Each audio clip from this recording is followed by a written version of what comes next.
Hello, ഇന്ന് നോക്കാൻ പോകുന്നത് പടക്കുതിര എന്ന ചിത്രത്തിന്റെ ഫസ്റ്റ് ഹാഫ് റെസ്പോൺസ് ആണ്. വീഡിയോയിലേക്ക് മുൻപ് വീഡിയോ ലൈക്ക് ചെയ്യുക, ചാനൽ സബ്സ്ക്രൈബ് ചെയ്യുക. ഈ വരുന്ന ഏപ്രിൽ മെയ് മാസം ഇനി അങ്ങോട്ട് ധാരാളം ചിത്രങ്ങൾ OTT റിലീസ് ചെയ്യും. നമ്മുടെ ചാനൽ ഭാഗം പരിശോധിച്ചാൽ നിങ്ങൾക്ക് ആ വീഡിയോയ്ക്ക് കാണാൻ വേണ്ടി സാധിക്കുന്നതായിരിക്കും.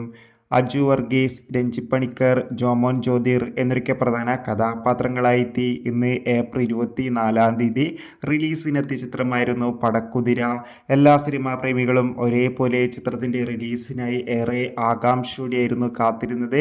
ഫൈനലി പടക്കുതിര എന്ന ചിത്രത്തിൻ്റെ ആദ്യ ഷോ ആരംഭിച്ച് ഇപ്പോൾ ചിത്രത്തിൻ്റെ ഫസ്റ്റ് ഹാഫ് റെസ്പോൺസ് ഒക്കെ പുറത്തുവന്നിരിക്കുകയാണ്. ചിത്രത്തിൻ്റെ ഫസ്റ്റ് ഹാഫിന് തന്നെ മികച്ചൊരു പോസിറ്റീവ് റെസ്പോൺസാണ് നേടിയെടുക്കാൻ വേണ്ടി സാധിച്ചിട്ടുള്ളത്.